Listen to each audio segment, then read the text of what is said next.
We're going to do a couple examples of finding a derivative using the chain rule. Now let's remind ourselves when we used a chain rule. Use a chain rule to find the derivative of a function where our original function f can be defined as some smaller function plugged into some larger function. Right? So we have this inside function u of x that's being plugged into another bigger function g of x. Right? So we're composing these two functions.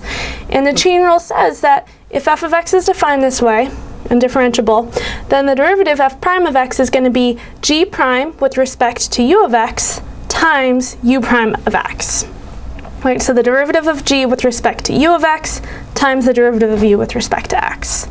Okay, so let's do a couple of examples. For the first one, I've defined f of x to be the fifth root of 1 minus x squared.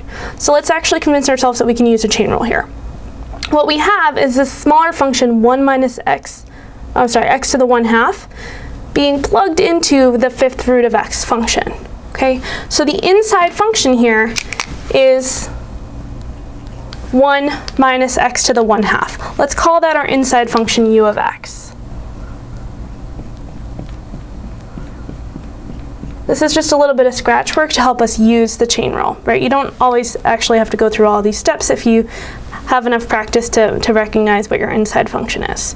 Right, now I know I'm going to need to know u prime of x. I need to know the derivative of u with respect to x. So let's just do that little extra step here first.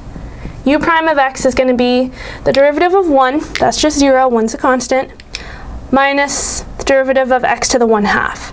Okay, so here I'm just going to use the power rule. So the derivative of negative x to the 1/2 is negative 1/2, right? Bring down the exponent as a coefficient, times x to the 1/2 minus 1. 1/2 minus 1 is negative 1/2.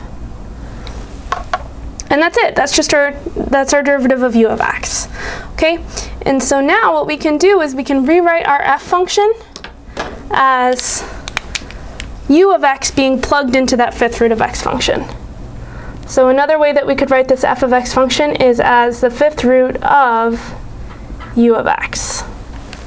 Okay, so the chain rule says that derivative f prime of x is going to be, well, it might help if we rewrote this as u of x to the 1/5 power, right? Because the derivative of this with respect to u of x is easy, you just use the chain rule, right? So it's going to be g prime of u of x times u prime of x. All right. So g prime of u of x is going to be 1/5 times u of x raised to the power of 1/5 minus 1. 1/5 minus 5/5. We can think about it that way. So raised to the negative 4/5 power. Okay, that's the g prime of u of x part. And then I'm going to multiply that by u prime of x. And we're basically done here. We just have to substitute back in what is our original u of x function and what is the u prime of x that we already found. Well, that's going to be 1/5 times, let's see, our original u of x was 1 minus x squared. 1 minus x to the 1/2 raised to the negative 4/5 power times u prime of x. So times what we found before. That's negative 1/2 times x to the negative 1/2. Okay? And of course you could actually multiply these together and make this look a little bit prettier if you wanted to, but this is a perfectly good derivative of our original f function using the chain rule. Let's look at one more example of where we might use the chain rule to find a derivative. So I'm going to define a function f of x to be cosine of 2x over x minus 5. All right. Now, why can we use chain rule here? Well, we definitely have some function being plugged into another function, right? We have this rational function being plugged into the cosine function.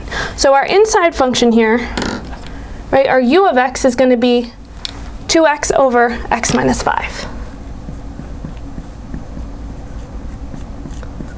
So as a little bit of scratch work, let's actually find u prime of x. Let's find the derivative of this with respect to x. We have to probably use the quotient rule here, unless we know another trick to do it. Let's just use the quotient rule. it says if you have a fraction, we do the derivative of, oh, wait a second, low d high.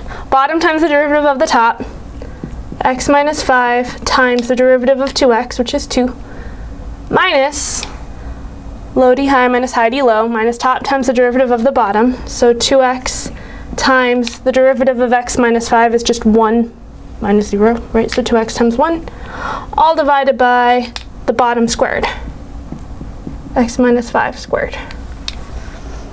So times. Okay. And actually this simplifies kind of nicely, right? Because if we were to distribute this 2, we'd have 2x minus 10 minus 2x. So the 2x's cancel out, and we just have negative 10 on top, divided by x minus 5 squared on the bottom.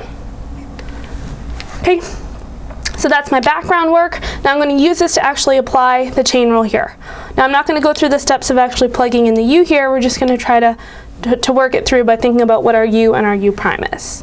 Okay, so f of x is cosine of this u function, which means according to the chain rule, f prime of x is going to be the derivative of the cosine function with respect to 2x minus 5 times u prime, right? So the derivative of the cosine function is negative sine with respect to what was originally inside, so we're still going to leave the inside alone, 2x over x minus 5. And then we multiply that by u prime of x, right? We multiply that by what we just found. That's negative 10 over x minus 5 squared. And again, you could rewrite that as something a little bit nicer if you wanted to, but this is fine for the derivative function. So this is just a couple of examples of where you could use a chain rule and how it works.